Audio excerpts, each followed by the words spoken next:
Disowning me was supposed to be a warning, but it was a gift. My husband's father declared, "Marry her and you lose your inheritance." My husband smiled, signed the papers, and said, "Keep it. I already have everything I need." The next week, they found out we were wealthier than they ever knew. This is the story of how my husband gave up a multi-million-dollar inheritance for me, and how that decision didn't break him like his family hoped, but gave him the life and love they never thought he'd deserve. And how, a week later, they learned the truth. And couldn't take it. I'll tell it like it happened, simple and straight. No drama added. They gave me plenty already. I was raised in San Antonio, Texas. Dad's a mechanic, Mom used to clean houses. We didn't have money, but we had love. I worked hard, put myself through school, got my CPA, and landed a solid job doing taxes for small businesses. I met Leo at a corporate conference in Houston. We were both tired of the talks, the networking, the fake smiles. We skipped the second day and got tacos and walked through the park instead. He made me laugh. He listened. He didn't care about what people wore or drove or who their parents were. He asked me to dinner the next week. I said yes. A year later, he proposed. Here's where it starts going downhill. Leo is from Austin. His dad, Roger, owned, but we'll get there, a private equity firm. His mom, Sharon, was the kind of woman who wore pearls to breakfast and acted like every conversation was a business transaction. First time I met them was at a dinner in their home in Westlake Hills. Big house. Marble counters. Wine cellar. You know the type. She looked me up and down and said, "I didn't know Leo was dating a working girl." She didn't mean it in a kind way. Roger shook my hand like I was someone pitching him a startup, not his son's girlfriend. He asked me questions like he was interviewing me. What school I went to, UTSA. What my parents did, they own a small garage. If we had land, we didn't. What my intentions were. That night, Leo apologized over and over. I told him it was fine, but it wasn't. I've met cold people before, but this wasn't cold. This was calculated. 6 months into the engagement, Leo and I were planning our wedding. We wanted to keep it simple, do something in Austin or the Hill Country. My family was excited. His family wasn't speaking to us.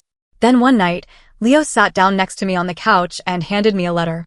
It was from his dad's lawyer. "If you marry me, you will be removed from the family trust, your voting shares in the family business will be revoked, and your financial standing within all estate planning will be legally void. Basically, marry me and you're out. No money, no inheritance, no shares, no future with the family." There was a blank signature line at the bottom of the page. If he signed, he agreed to walk away. I looked at Leo. I didn't say anything. I didn't want to be the reason he lost everything. He smiled at me and said, without hesitation, "Good. I never wanted their strings anyway." And then he signed it. Right there. No hesitation. We got married 3 months later in a garden in Dripping Springs. My family came. My parents cried.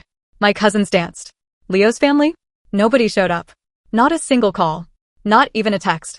Roger didn't even pretend to care. Sharon posted a photo from a spa in Santa Fe the day of our wedding, with the caption, "Finally finding peace." Leo didn't seem hurt, but I could tell. It stung. He kept saying, "We'll build our own life. They can keep theirs." What his family never understood, what they still don't understand, is that Leo wasn't like them. He didn't need their money, because he already had plenty. Back when Leo was in his early 20s, he helped a friend build a startup. Something about supply chain logistics, I didn't fully understand it back then. Leo wrote code, helped with business planning, stayed up nights debugging, then left when the company started growing because he didn't want to fight over control. But he kept 25% equity. He didn't talk about it. Even I didn't know how big it had become until after the wedding. The company got bought out the week after we got married. Leo's cut? $22.4 million. In his bank account. Overnight. He told me the news at breakfast. I thought he was joking. He showed me the bank account balance. I cried. Not because of the money, but because this man had just signed away his family, his inheritance, his so-called legacy for me, and never once mentioned that he had more than what they threatened to take. He didn't need their money. He didn't even tell me about his money because he wanted me to know he would have chosen me without it. That's when I realized they thought they were punishing him. They were giving him freedom. A month later, we got invited to a cousin's wedding. Leo wanted to go. I didn't. He said, "I want them to see we're doing fine." No, we're doing better. So we went. Roger saw us from across the reception. He walked up, drink in hand, fake smile plastered on. "Leo," he said. "Still surviving?" Leo smiled. "Doing more than that, Dad." Sharon came over, grabbed my arm gently like she was doing me a favor. "You look Healthy, she said. Marriage must suit you. I didn't answer. Roger leaned in, lowered his voice. You can still walk away, son. We can fix this. There's a new clause in the trust. Marriages under a year can be voided with no penalty. It's not too late. Leo didn't flinch. He laughed. Dad, I could buy your firm with cash and still have money left to retire. Keep the trust. I don't need it. Never did. Roger's face went pale. Sharon looked like she'd swallowed her teeth. We left before dessert. After that day, Leo started getting phone calls. Former employees from Roger's firm. Turns out the firm had been bleeding money. Quiet layoffs. Failed investments. Lawsuits piling up. Apparently, investors thought Leo's removal from the trust meant there was a serious internal problem. People pulled out. 2 major clients filed suit. The firm went under. Roger tried to salvage it with personal assets, but it was too late. Their house went up for sale. Their Aspen property? Gone. Sharon started calling Leo again. Emails. Letters. We miss you. We were wrong. Family should stick together. Leo never replied. That's where things stand now. It's not over. Sharon is still trying to get back in his life. Roger is doing interviews claiming the firm's fall was because of market instability. I have screenshots that prove otherwise. And me? I'm just living life with a man who chose love over legacy. And didn't need to tell anyone that he'd already built his own empire, quietly, humbly, without needing their name. It's been over a year since the wedding. We bought a house in Lakeway, overlooking the hills. Nothing crazy, but big enough for the life we were starting. I was pregnant. Leo cried when I told him. I'd never seen him cry before. We were finally calm. Finally happy. Or so I thought. Turns out, peace doesn't sit well with people who are used to control. We were having a small baby shower at a friend's ranch property. Just family, close friends, barbecue, simple decorations. Nothing social media worthy. Then one of my cousins came up to me, looking panicked. There's a lady outside in a Lexus. Says she's your mother-in-law. I froze. My stomach dropped. I wasn't ready. Not for her. Leo saw my face and walked outside without a word. I watched through the window as Sharon stepped out in high heels, a pastel pink suit, and oversized sunglasses, like she was arriving at a charity gala, not her disowned son's baby shower. She was holding a gift basket. Leo didn't take it. He didn't yell either. He just stood there, arms crossed, listening. Then he walked back in. She's gone, he said. And that was that. Until we found the basket left on the hood of our car. Inside the basket was an envelope. Sharon's handwriting. Curled letters. Trying to look soft. The letter read, I want to meet my grandchild. Let's be adults now. The past doesn't matter. Family is what matters. Underneath was a cashier's check for $50,000. No note explaining it. Just that. I laughed. Not because it was funny, but because they still thought everything could be bought. We never cashed it. It's still in our drawer, just in case we ever need to remember what we walked away from. 3 weeks later, Leo got an alert from one of his company's security systems. Someone had tried to access internal financial files from a hotel IP in downtown Austin. It failed, but it triggered the alert. Turns out, the person who tried to break in used an old admin login that was deactivated years ago. But that login had only been used by one person before, Noah's cousin, who used to intern for Roger's firm. Leo dug deeper. We found out Sharon had reached out to Noah's cousin for a networking favor months earlier. Said she was curious about tech investments. She used him. And he gave her access. She wanted proof of Leo's money. Why? Because she was planning to challenge the trust papers in court. Claiming Leo had signed under emotional pressure. That he didn't fully understand what he gave up. Which, to be clear, is total nonsense. He signed it clean. With his own lawyer. It was airtight. But the fact that she was willing to dig into our accounts, go through backdoors, and risk someone else's job, that showed us we weren't dealing with a mom anymore. We were dealing with a threat. We got served 2 months later. Petition to review and reopen trust conditions filed by Roger, Sharon, and their lawyer. They claimed the trust changes were done in haste, under familial tension, and were improperly advised. They also said my relationship with Leo was influential to the point of manipulation. They were trying to paint me as a gold digger. A puppet master. Like I somehow tricked Leo into giving up millions. Funny thing is, they didn't even know how much he really had. So we hired a lawyer. A real one. The same one who helped structure the buyout of Leo's company. She read through everything and said, this is going to be ugly. But they don't have a leg to stand on. Right as we were about to file our response, our lawyer got a call from the court clerk. The case had been paused. Not withdrawn. Paused. We were confused. Then a week later, a package showed up at our door. No name. No return address. Inside was a flash drive. And a note. You need to see what they've really been doing. A friend. Leo plugged it into an old laptop, just to be safe. There were 3 video files. Security camera footage. From inside a law office. In the first clip, you see Sharon and Roger sitting in a sleek conference room. Across from them, their lawyer. Audio was rough, but you could hear enough. Roger. So if we can show that the girl's parents have a financial history, debts, maybe bankruptcy, could that help prove motive? Sharon. We need to make her look desperate. Poor. Unstable. Their lawyer? Didn't stop them. Just said, we can build a narrative. Second clip. Roger. He was a soft boy. Always has been. She saw that and knew she could control him. Sharon. That baby is our last chance to fix this. If we can get custody, I stopped the video.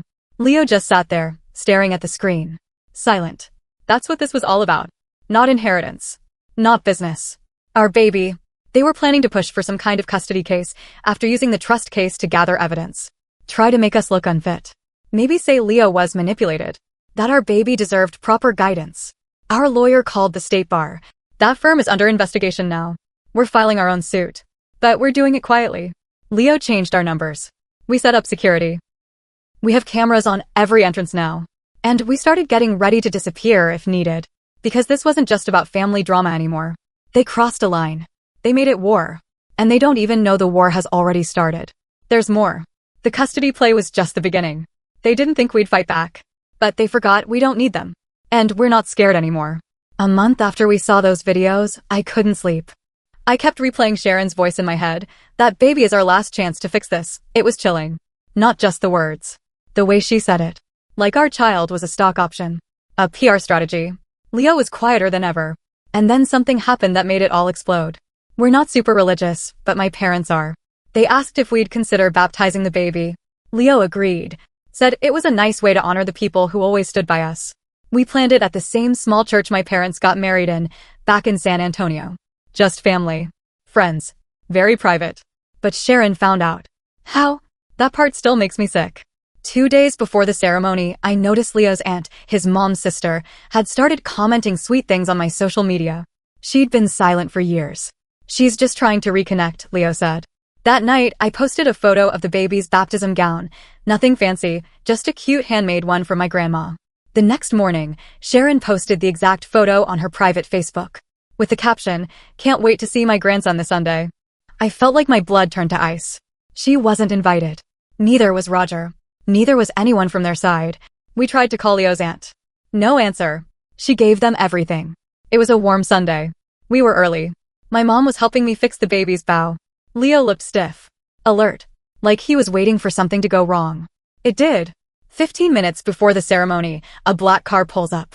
Out steps Sharon, Roger, and 2 people we didn't know. Dressed like lawyers. My dad blocked the door. Told them to leave. Sharon smiled. This is our family. You can't keep us from him forever. Leo came outside. I'll never forget what happened next. Leo, leave. You don't belong here. Sharon, you made that choice. But he didn't. He deserves all of us. Leo, no. He deserves peace. And your chaos. Roger, we made mistakes, but we built this family. You don't get to erase us. Leo, you didn't build anything. You controlled it. You bought it. You never loved it. Then Sharon snapped. You wouldn't even have your company if I hadn't begged Noah's dad to take you seriously. We got you in the room. We made you. Everyone froze. Even Roger looked shocked. Leo, you just said the quiet part out loud. Turns out, Sharon had used her connections years ago to help Noah's startup get attention. She never told Leo. She told everyone she was uninvolved. That he made it on his own. But now? She couldn't stand the idea that he did something without her help. So she said what she really believed. You're not smart enough to have done this on your own. The entire front lawn went quiet. People started stepping back. My mom came outside. So did the pastor. Then Noah stepped forward from the parking lot. He'd driven in from Austin as a surprise. He wasn't supposed to get there until later. He heard it all. Noah looked at Sharon. You think you got me in the room? We avoided your name. Every time your reputation came up, we distanced ourselves. You didn't help us, you almost sunk us. He turned to Leo. The only reason we survived our second year was because of your pivot idea. You're the reason we made it. Sharon's face dropped. Then Noah turned to me. And you, thank you for never asking Leo to be anything but himself. I've never seen him more free. Sharon left without another word. They filed a custody motion 2 weeks later. It didn't go anywhere. No judge wanted to touch it. The videos, the emails, Noah's testimony. All of it proved what they really wanted. Control. They wanted to use our baby to win back power. But it didn't work. Leo hasn't spoken to his parents since. Not even when Roger had a minor stroke last year. Sharon still sends birthday cards. Never signed. Just printed messages. The aunt? Cut off. Completely. My parents, bless them, still ask if we'll forgive eventually. I don't answer. It's not the money. Not the lawsuits. Not even the public scene. What hurts the most is realizing they never loved him the way he deserved. That no matter how much he gave up, it was never going to be enough for them. Leo still dreams about them sometimes. I can tell. He wakes up with clenched fists. But he never talks about it. I don't know what the future holds. I don't know if they'll ever really go away. People like that don't stop easily. But I do know this. We didn't fight to be rich. We fought to be free. And now we are. We may not have the big houses, the trust fund, or the polished last name. But we have each other. We have our baby. We have peace. And sometimes, that's everything. They thought cutting him off would break him. But all it did was set us free.